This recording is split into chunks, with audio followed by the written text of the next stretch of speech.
kadib ku dhawaaqistii madaxweynaha cusub ee Soomaaliya Maxamed Cabdilaahi Farmaajo waxaa ka bilowday guud ahaan gobolada Soomaaliya dabaldegyo waaweyn oo lagu muujinayo taageerada shacabka Soomaaliyeed ee u hayaan madaxweynaha cusub ee dowladda federaalka Soomaaliya magaalooyinka sida waaweyn looga dabaldegay ayaa waxaa ka mid ahayd magaalada Laascaanood ee xarunta gobolka Sool iyadoona xalin magaaladu ay ahayd mid ay isqabsatay sawaxan iyo mushxarad jawiga magaaladana wuxuu ahaa sida tan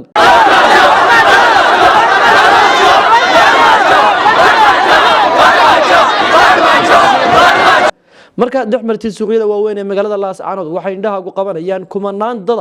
kuwaasi oo sita calanka jamhuuriyadda Soomaaliya kuna dhawaaqaya eraya ay ku soo dhaweynayaan madaxweynaha cusub ee Soomaaliya waxa xalay goob kasta ka babanayay calanka jamhuuriyadda Soomaaliyeed shacabka ku dhaqan magaalada Laascaanood ayaa cabiray dareenkooda ku aadan dowladda cusub ee u dhalatay ummadda Soomaaliyeed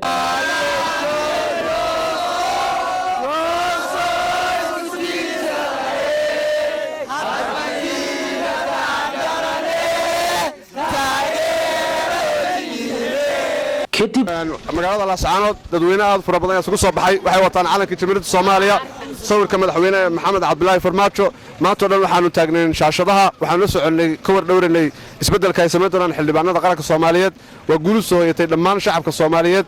markuu ugu horreeyay waxaan mahad u naqayaa ilaahay baan u mahadnaqayaa reerkadayda qabay igu guuleeyay waa ilaahay mahadi marka labaad 60 jir baan ahay maanta nashay hadeer inta ka dhaxaysa waxaan u dhimanayaa ma difaacaya macnuu halgamay calankii buluuga dagaalkii 7 baabuur baa gacantayda ku gubtay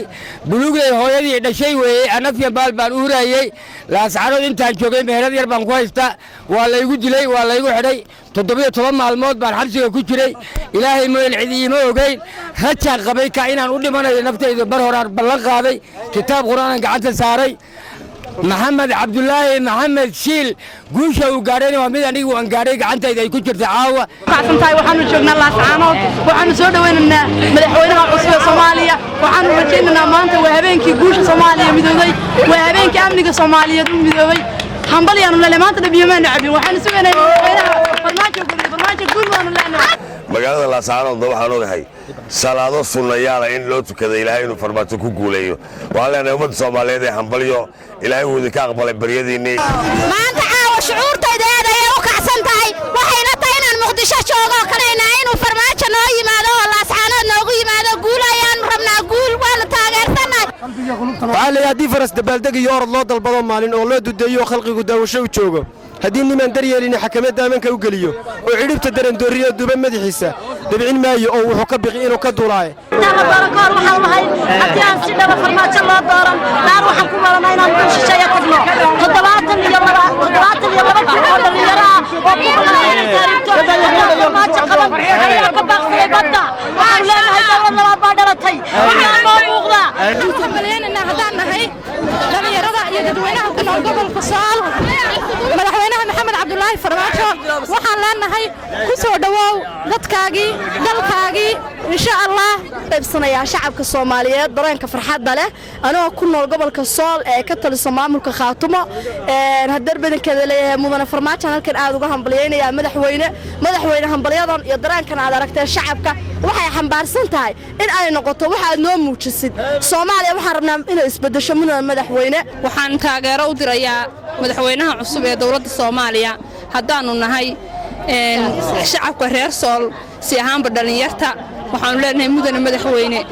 waan ku hambalyeynaa madaxweynaha la doortay Maxamed Cabdilaahi Farmaajo waa nin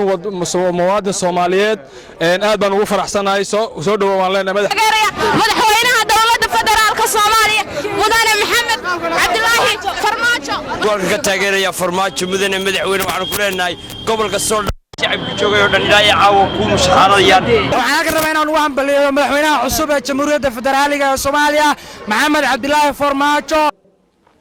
intii lagu guda jiray dabaaldegan waxaa dhaawacay ay soo gaareen dhowr qof oo shacab kadib markii ay ciidamada boolisku rasaas ku fureen dadkii dabaaldegayay Mukhtaar Cabdi Jaamac warbaahinta SBC Laascaanood